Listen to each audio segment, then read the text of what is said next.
Hello, this is a cutout segment from the Easy Allies podcast. You can get full episodes of this show right here on this channel every Sunday morning.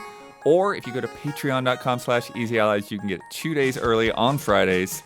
Thank you for watching and enjoy. A Dragon Age, the Veilguard. Nice. I've been playing quite a bit of this, and this is one of my favorite things, Bloodworth, is seeing the people that love this one freaking love it, and then there's another side that's like, this one ain't it. So I love when a game is a little divisive, but the people that love it are just head over heels. Yeah, it's crazy too because it's like, I'm coming into this fresh. Like, I've not, I was always like a little bit turned off by Dragon Age for whatever reason in the past. Like, it's just not too much romance. I don't know. Like, it just is something that just didn't grab me about it.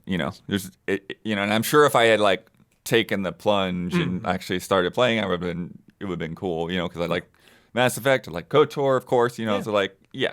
But there's just something about Dragon Age that like never grabbed me. Yeah. But this one, it's like I saw it at Summer Game Fest. And I'm like, oh, dude, like You got grabbed. This. Like, this looks really freaking good. You know?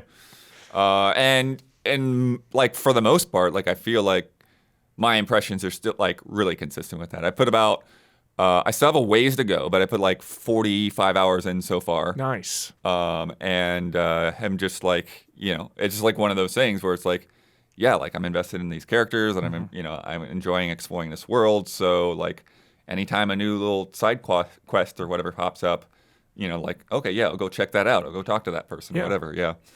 I want to like keep going on, but I at one point really want to ask you about the writing and stuff. If you're gonna get to that, or yeah, I mean, I think the writing is definitely like a little bit on the kind of like lighter kind of side, like a little bantery kind of things in there too. Yeah, I've heard it's got some capital A acting in it too. But it's like I think that the companions are like easily the biggest strength of this. Yeah. Like every one of these, like remember during the preview I was saying that like because they were skipping us forward, like the characters that I had properly met, I really liked, but the other ones I wasn't sure about. Now that I've properly met everybody, it's like, oh yeah, like I'm all in for like Davrin's journey. Like I want to like follow up on like where that first quest line started and what's going on with him. Yeah. Are you anti-kissing in your private life, or is it just a streaming thing? And then Tosh. Ignored. Tosh was one like I really wasn't sure about, like, because I had basically no conversation with her in the preview. This environment's like crazy. I loved her introduction. Like her first mission is great. She's a dragon hunter. You need a dragon hunter on your team, and so like they find somebody and it's just like and you go out on this mission to like distract a dragon so that because she's like part of this group of essentially like pirates, treasure hunters, and they're like, oh, we're not going to kill the dragon. It's like, no, there's no, if a dragon needs killing, we'll kill it, but there's no reason to kill this dragon. Like she like respects them as like parts of the ecosystem, and knows all this stuff about them.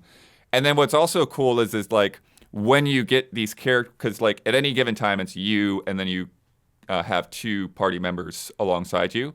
And you choose who's going to come along with you, and then that'll increase their bonds and stuff. The more missions and stuff that you do with them. Love that. And yeah, here we're having coffee with Lucanus. I love this scene because like you go out to Treviso and like he's like the store like we don't have any groceries at the lighthouse. Let's go buy some good food for everybody, and then you sit down and have coffee with him. I love that.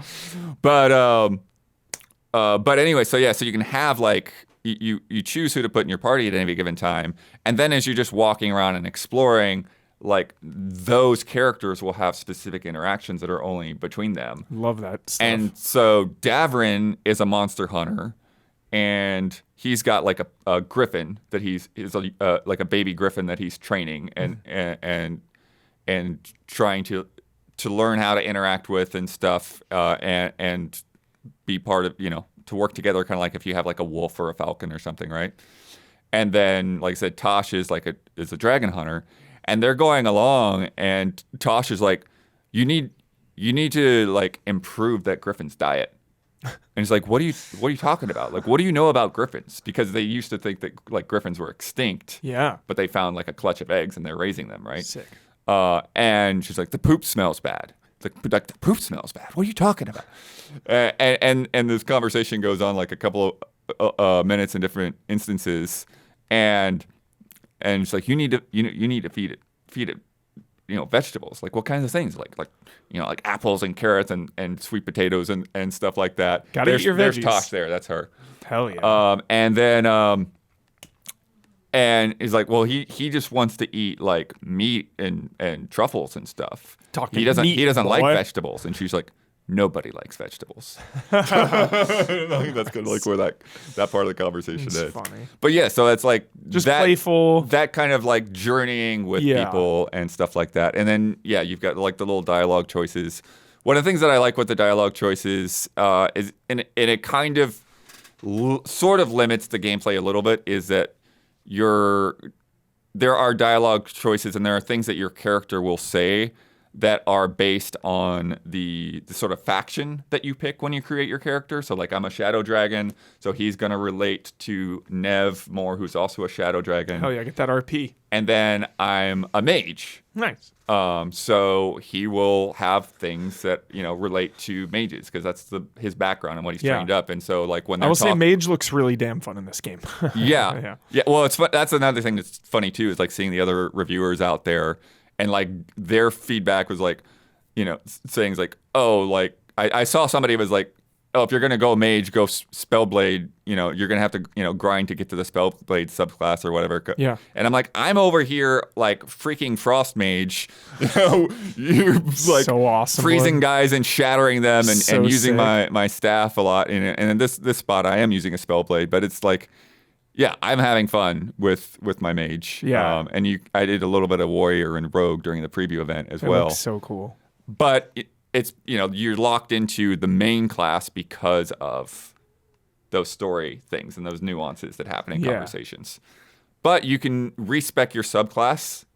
You can respec your skill tree at any given time. Love that. It's so friendly. So with the mage, you essentially like go in one direction to kind of like focus on ice, or another to focus on lightning, or another to focus on fire. Ice and then when you get to your subclasses, the one I'm at is Evoker, which really, really dials into ice stuff, and it gives you new abilities and ultimates and stuff as well. And then there's one that is more necromancy based, doing the necrosis damage. Love necrotic damage. Top 10 damages. Poison and necrotic damage? Let's go, sepsis. And then there is the one on the bottom is the Spellblade, where you're more nimble and focusing on dodging and using your the thing that the Spellblade does is you have an orb alongside of your knife, and so you put charges onto an enemy and then you detonate those charges. So it's called like an arcane bomb. And just visually, it looks so awesome. Yeah, like it's like easily identifiable chaos. I feel like nothing really gets lost in the chaos. It's all very clear. Yeah, that's the thing. Like even from the preview event, even when they were like kind of throwing me in on the deep end, it does feel like they just give you a lot of tools to manage all of these different systems. And you have the tactical command wheel that you can pop up anytime to kind of like give yourself a breather, pick an enemy, pick an ability, and then when you really are like have everything dialed in, and you have the right set of companions. You have those combo attacks, right? And this is kind of like a Xenoblade style thing, Damiani, where it's like, okay, this ability will combo with this ability. I see. Okay. And when you do that, it sets up what they call a detonation, and that's when you saw that like that kind of diamond with the hex around on the ground. That's because of a combo attack. And when you set that detonation, that like really just like can shred an enemy's armor or health or whatever. But yeah, so there's a lot of cool stuff going on there. And then with the gear, you can also like really play into that. One of the things that's very interesting to me about how the gear system works is that you can never sell any of your armor or weapons or anything like that. And part of why that is when you get a duplicate, you don't just have an extra thing. It actually like augments the one you already have. Okay, like Cat Quest. Okay, maybe. So it's like they're like when you get like a base level, like when you get a piece of gear for the first time, like a common variant or whatever. Yeah. You'll see like extra perks that are locked. Oh, okay. And so then when you pick up like the second one of those, I like that. It unlocks a perk. Yeah. And then it, like so it goes from like a common to like a rare to like a legendary or whatever. But then what do you buy and sell? What's the economy like, Blood? It actually it's been pretty tight. Like nice. there are a lot of shops, there are a lot of towns, and so like I'm learning like I need to pick and choose. Like okay, I'm going more for light armor now because there's actually a skill tree thing too that specializes in light armor and gives you bonus. Can you buy a item in the shop that is a duplicate to pump up your gear? Yeah, that's basically so. Like when you see it in the shop, it's not listed as like buying another one of those. It's listed as like upgrade this. Nice. Right. So cool. That seems fun. Yeah. So that's a kind of a neat way. And then there's other things in the shops that are like sometimes there will be like a food item that will like give you +1 health or +25 health or +1 damage for everything. Nice. Or there will be forever or like a duration? Yeah, like just a permanent stat boost. Fun. I love when food is permanent stat boosts. And then there will be like decorations for your home base, the lighthouse that you can put in there and kind of make it your own. And then there'll be items in there that are purely appearance. They're purely cosmetics, skins, right? So you can go to a wardrobe and like no matter what you're wearing, if you like the way something else looks, you can just put that on. So Perfect. Yeah, we love that. We love playing dress up in our RPGs. It's essential. It's not open world.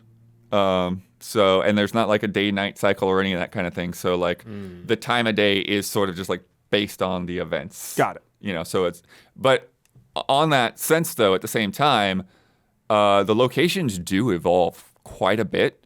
So that, like, when you come back to an area after a story beat, like, things can be, like, very different. Things could have, like, drastically changed.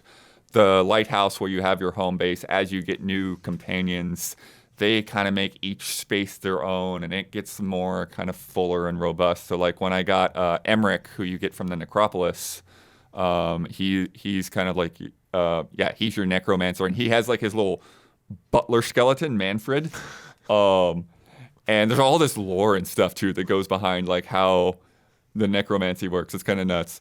Because I'm not a Dragon Age guy, so I'm just learning all this stuff, and you're constantly picking up like little cards to read about things. But when you get in there, it's like he just goes into this like empty, dusty room that has a few bookshelves in it and like this broken staircase.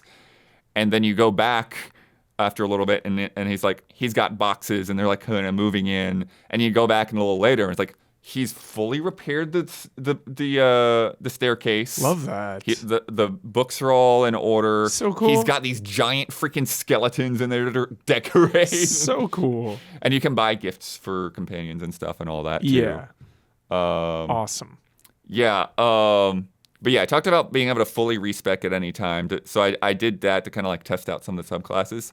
I do wish still that there was a way to like set loadouts, because That'll be in a patch. do think that like even though there's like a lot of nuance and stuff to play with in the combat system, on your particular build, fights can get to feel a little bit samey, and like just switching to another subclass with different abilities mix it up. Can mix that up a little bit. That's a good But call. if you have to go through and like reallocate like 30 skill points every time, it's a pain in the butt, you know? Good call, Blood. Yeah, a lot of RPGs are having that problem lately of not doing some kind of like loadout system. Yeah. Or saving, something like that. Or alternatively, if you could play as the companion characters like in Xenoblade, you know, like that would be freaking great, you know? Even if they have like a lesser, because they have fewer skills to work with, you know, they have their own skill trees and stuff to decide what you want to use more often. And there's a thing, I don't want to get too deep into it because I don't want to hit the spoiler territory of it. There's been at least one choice so far that I've made that has gameplay impact. Cool. So it's interesting because it's like this choice affects The way you play the game. a part of the world. This choice affects a relationship with characters, and it affects some gameplay stuff. So it's really interesting how that ramification is there. Sounds And great. so you can see like here's just like exploring Docktown and Minrathis. Gives you Dishonored vibes. Yeah, so it's like it's not like I said, it's not open world. You have like distinct different cities and things that you go to on the map. But I was actually really pleased by how much it opens up and lets you explore. Because again, in the preview event, they were jumping us around, right? And sort of the way the structure is like the first time that you go to a map, you are on kind of like this like beeline, follow this person kind of story mission, right? And you don't see a lot of the area. Yeah. But after that, when you go back there tends to be a lot more space that's opened up and a lot of space that's not even like tied to any quest whatsoever. So you go out there and explore, solve some optional puzzles and like get some unique gear. I did this one puzzle in Treviso where I got to the chest and like I got like a belt that when you drink a potion, it sends bees out to enemies. It attacks enemies with bees. Bees. And they're It's Bioshock. and as I and love like, bees. I was thinking that like maybe that's like that's just some kind of like damage type that I've not experienced yet. Damage type. Bees. Bees. I have not found anything else with bees. This belt is the only thing that puts bees on people so far in the game. It's so funny. Bees. Best item in the game. So it's really cool to Yeah, like full bee build. Yeah. Bee belt build. exploring Treviso is so great because it's essentially like Venice, right? Are you saying chorizo? Treviso? Oh, okay. Okay. Lee Trevino's It's like I a thought I was challenge. hearing Lee Trevino Yeah. too for a little while. I was It's like, sort of like it's sort of What? like What that is it? that blend is sort of like a blend of or that town is sort of like a blend of like Italy and Spain. That's ceviche. And you've got the Crows who are a group of assassins, so there's a lot of Assassin's Creed vibes. Lucanus kind of has like a little bit of an Ezio vibe to him. He's like he's a mage killer. He's an assassin with a Sick. freaking Mage demon. killer. My kind of guy, Yeah. dude. Let's go. Yeah, and then Nev here in Minrathis in Docktown. And then here Ravane is like completely different. Like you're out on this sunny beach fighting dudes. Karlak core. Just so Yeah. many different areas and so much room to explore. The one issue I have with exploring is that like it's nice that things like open up as you get further in the game in each area. However, when you're exploring, sometimes you'll find spots that are just really arbitrarily locked off. Sometimes there'll be like a fog wall and it's very clear. But other times they're like, I can see there's a chest up there, but I can't figure out how to get to it. And the answer is just, I need to be in a quest that You I need haven't to gotten yet. be. Oh, that's And not I'll just fun. be like running around circles, figuring out where's the path to this chest, and I just That bugs me. can't tell how. That's a pet I peeve. can't do it yet. Appreciate games that have like a little banter dialogue that says like, Yeah. don't think like it basically equates to I don't think we can get it just yet. Like Yeah. love Right, that right. because But I it will has to be take done those types well. of hints. Yeah, can't just And be Damiani, literally- part of the reason that pops up is there's a nice little like audio tone, and there's like a little UI thing when you get close to the big chests that have like loot that you want. So you'll know it's like, oh wait, there's a chest nearby. Like I hear it. Where is it? And you'll be looking around. But like I said, you get those moments where it's like there's a chest nearby, but there's a door here, but I can't open the door for no given reason. And then later on, like I get a quest and we just walk right through that door, and I'm like, okay, cool. Good old gameplay systems working against each other like that. I also found by mistake, because I wanted to get some shots of the marketplace for Huber, and I just started messing around with the photo mode, and I'm like, oh crap, I can use the photo mode camera to like go up and like scope out like where's the path to get over Blood here. hacks. Yeah. Some Damiani strats there. But there was one time that like I tried to do that, and I'm like, I think I can get here, but it was again one of those things where it's like the level hadn't evolved to the point where I could go to that path yet. Yeah. So it's like later on, it's like in the Necropolis, like there's some doors that are just like blocked with like a pile of sand, and then you go back and the sand is gone. You know, Nice. so Sands of time. sort of weird little things like that. And then I think there's a nice mix of different types of side quests in there too. Like you've got the companion quests, like all in on those. You've got a lot of other like little things that are based on like the different factions that are in each area or like the environments themselves. And then you have some that are really good that go into Solus, who is, you know, kind of like he's been in Dragon Age for years, but in the beginning of the game, you're trying to stop Solus from tearing open the veil and like letting all these demons out. And in the process of doing that, you kind of screw up, and these two elven gods get out. And that's the whole point of the game, is to stop these elven gods, and like you assemble a team to figure out how to stop them. But throughout the game, you go through this area called the Crossroads, and in there, you get to do these quests where you learn more about Solus, more about his motivations and stuff like that, and get to know him more as a character, even though like you're not really interacting with him, right?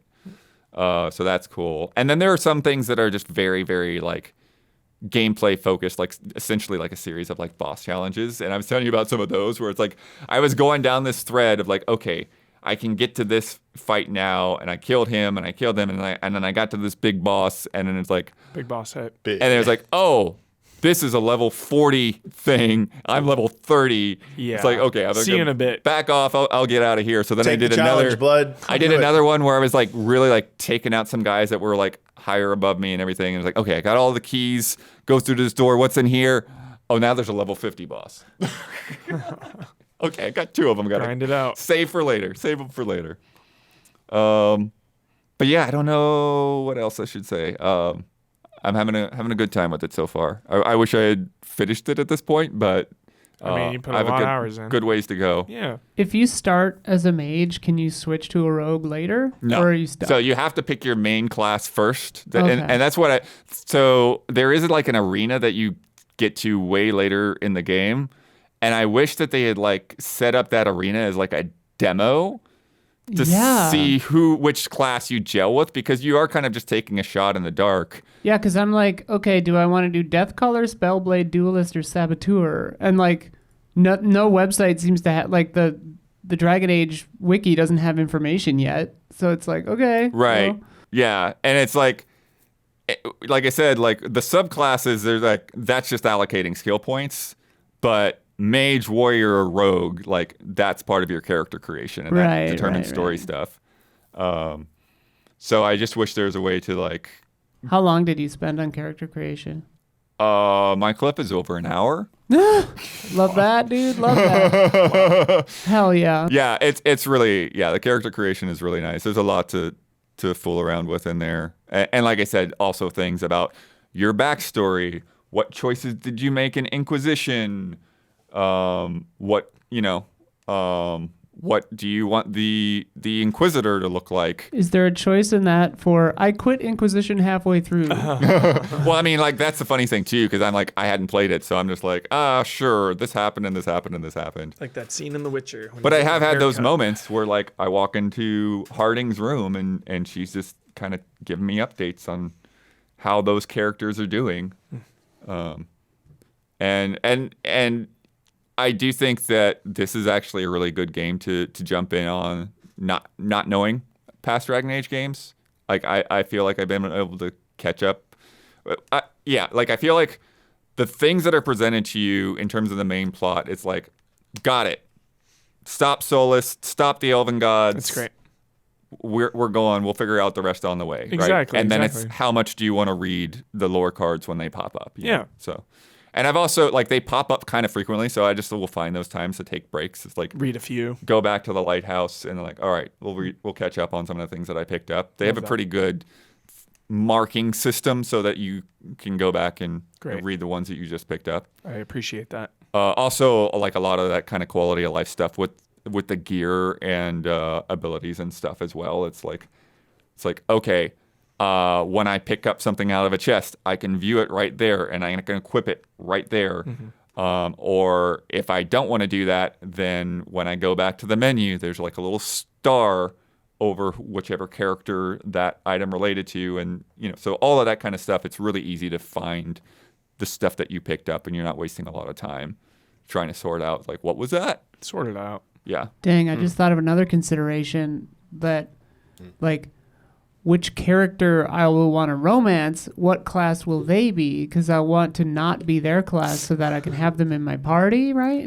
Or does that not matter? I don't think that matters too much. Okay. Because I was kind of going for Nev, and I might have to switch over because of choices that I've made. But Okay. Mistakes were made. but we're both, we're basically both ice mages, and I feel like that hasn't like been like too repetitive or whatever. Like her skills are different than my skills. Okay. Even though she's an ice mage. And I suppose you have more to talk about. Yeah. Well, and that's what I'm saying exactly. Like there's that moment where like, they're calling these elven gods, right? And she's like, and it's like they're sort of self-ascribed gods. They just like sought so much power until they decided to rule over people. That just like real life. and anyway, so like she's questioning like, so you have like these interesting dynamics because to the elves, it's like these gods that they heard about in stories, they now have to like confront with the reality of these like people in front of them, and separating the myth from the reality. Whereas with like Nev, it's like that sort of skepticism. Like, I don't know, like, I don't like the idea of like calling them gods or whatever. And you because I'm a mage, like my character's like, Nev, you're a mage, I'm a mage. What these guys are doing, it's like, it's on another level. Like the magic that they have is way beyond that, like even like the magisters and stuff that are in charge of like all the mage guilds and everything. So just kind of like put it, like that moment that, like that your character can put it into context because of your class. That's great. It's pretty cool. That is great. Seems awesome, Blood. Good combat, characters, story, lore, like everything seems really, really good. Yeah. I think it all comes out to be really well, like, to be really good. And like, I don't know if it's going to be my game of the year or whatever, but like, yeah, I can see it being someone's game of the year. I can see it being right up there alongside Metaphor and Dragon's Dogma and and Final Fantasy Rebirth. So yeah, but they're all just focused on very different things, right? So I guess the only other thing I say is like I've seen the consequences of those big decisions, but like the little things were like, oh, Lucanus approves of this or Davrin didn't like that. Like I don't have any sense that like that matters. Oh, careful! Like I don't know. Mass for Effect 2 says hello. Yeah, Careful. yeah. It won't matter until it does, and then all the characters are dead.